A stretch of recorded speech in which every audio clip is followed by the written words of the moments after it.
Avec nous, Perrine Tarnot, directrice de l'information de Public Sénat, fidèle de notre rendez-vous politique du dimanche. Bonsoir, Perrine. Bonsoir, Estelle. Alors, on l'attendait, cette allocution d'Emmanuel Macron, 25 minutes. Quel est le message à retenir et surtout, est-ce que vous avez été convaincu par ses propos? Alors déjà, je pense qu'on peut parler de la communication politique, de la forme de ce message adressé aujourd'hui.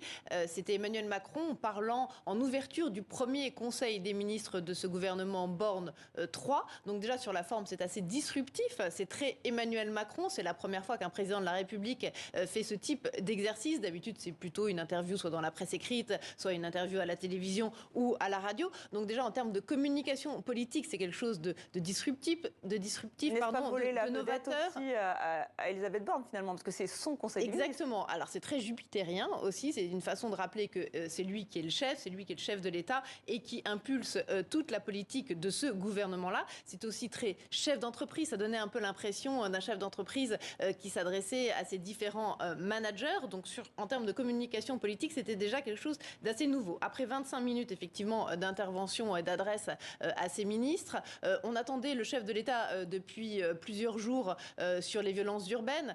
C'est vrai qu'il ne l'a pas pris la parole, encore Emmanuel Macron, après les émeutes qui ont touché le pays il y a peu de temps. Donc on attendait cette prise de parole et finalement cette question des violences urbaines a occupé très peu de temps dans cette prise de parole, à peine quelques minutes sur 25. Après, d'un point de vue politique, ce qui était assez important et intéressant, c'est de voir qu'il a réaffirmé très fortement sa confiance dans Elisabeth Borne. Il a réaffirmé donc son soutien, il a prononcé le mot de choix très fort, voilà, à la tête de ce gouvernement. Donc ça aussi, on attendait une prise de parole politique d'Emmanuel Macron vis-à-vis d'Elisabeth Borne, parce que le sentiment qui... c'était assez flou pour l'heure. C'était très flou.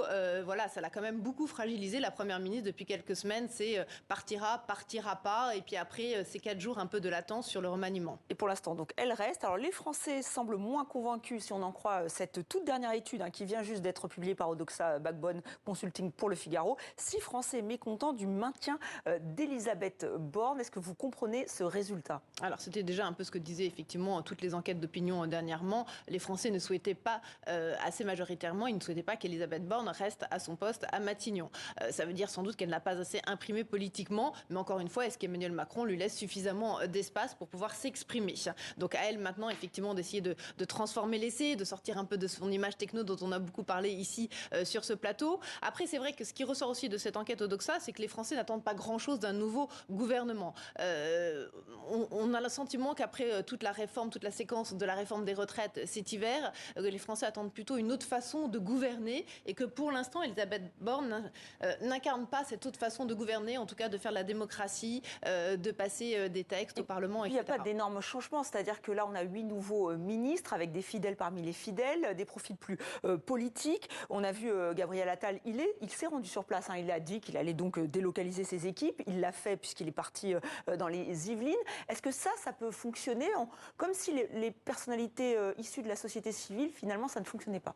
Oui, effectivement. Alors, on avait beaucoup parlé d'un simple ajustement et finalement, c'est quand même un remaniement. Il y a 8 nouveaux ministres qui arrivent en fonction, c'est déjà pas mal. Avec effectivement sur les 2 dossiers prioritaires que sont la santé et l'éducation, donc les 2 dossiers prioritaires qu'a mis en avant aujourd'hui Emmanuel Macron, des nouvelles têtes. Aurélien Rousseau, qui est l'ancien directeur de cabinet d'Elisabeth Borne, à la tête de la santé. Et puis Gabriel Attal, déjà sur le terrain cet après-midi, donc une figure très politique.